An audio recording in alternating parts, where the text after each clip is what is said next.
What's happening, fellas? Hey, we've been running these on dynos, and we've been running them on the motocross track, and there are advertised claims as of the weight to these, but we wanted to put it on the scale and see in a real world situation, what does this weigh? Check it out. Fellas, we wanted to make sure there was no variables here. This is filled right to the rim with brim, okay? So all you haters out there, find another site to hate on. 240 even. Check it out, 240 pounds. That's filled to the top. You couldn't put another ounce in there. Fellas, it's almost a tie, right? It's almost the same. Check it out. This is full to the top. 241.5. Is that right? Yeah, so nobody's touching it. Nothing up my sleeve. 1.5 pound heavier, the 4-stroke than a 2-stroke. We all agree?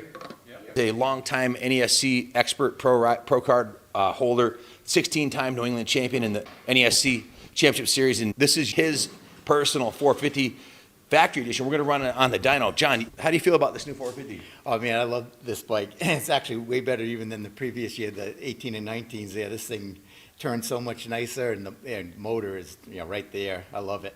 What have you had to do to it so far? Is it modified at all? I haven't done a damn thing to it. I didn't even change the clickers because it worked so good from just starting out. The only place I change the clickers is at Southwick because I got to change it for the big mogul feels at the end of the day. But otherwise, this thing is bone stock. Whole shots, unbelievable on this thing. Now you've been following our 500 crusade online, and you actually went out and bought a 500. I just was checking it out. What year's your 500? It's a '01, and actually we bought that mainly because of seeing all your stuff online. Yeah. We said we got to get us one of those just for the fun of it. So me and TJ went halves on it, and just for a play bike. I'm hoping to do a little more riding with that. I want to break it out and actually race it, but we want to do a few things to it before we start doing that.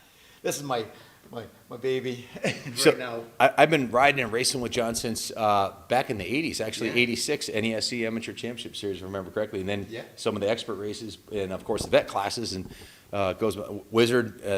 These guys have known each other forever. Yeah, even up at Central Village, because we're members there. I'm a life member down at Central Village. So back to the bikes. This is a 2021 factory edition. What's the difference between this and a regular one, like the one I have, the 22? You get almost looks like an A-kit fork with a special coating and DLC coating on the bottom. You also get this red cylinder head is a clue because it's a factory ported cylinder, and it came right from out of the box with this kick-ass Yoshi pipe. So they're pure sex appeal right out of the box. It needs really nothing besides put your race numbers on it. Yeah, that's it. And the bike actually is remapped for this cylinder, and all that. So I mean, and it's got the heavy-duty rims on it, and it actually says CRF Works Edition right on the cylinder head. So if anybody ever swaps one out, you'll know. Yeah.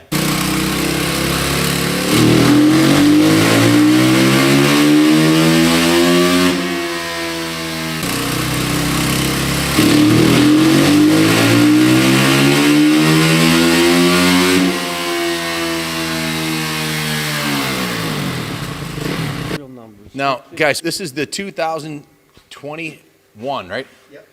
Factory edition 450. You guys were asking us compare the CR500 to a modified 450. This is a factory modified 450. John, come on over here. This is John's bike. Just correct me if I'm wrong, but this came from the factory stock with the Works Edition Yoshi exhaust. The head work was done from the factory. Is there any other engine work done? The mapping, I think, or is that just a different mapping? They said comes on these bikes, and that's it. So porting, pipe, and mapping. Mapping. And it puts down 52.28 rear wheel horsepower with a torque rating of 32.88. TJ, I think you're going to be surprised when you see what your crusty old CR500 you guys dragged out of someone's barn does. They literally bought that CR for like what, $6,000 or something, which is $6,500. Yeah. Have you done anything to the motor? Nothing. Have you cleaned the air filter? Yeah, that's all we did. Clean air filter. So this is a 13,000 for the average. I know you're a pro rider, you get a discount and everything, but 12,000. Yeah. So $12,380 I paid for this thing. All right. So can anybody buy them off the street like that? Yeah. That was no deals. Okay, 12.3. I think mine was like, what was mine? 10.5. I thought you said 11. 11? Yeah. Yeah, it was full retail.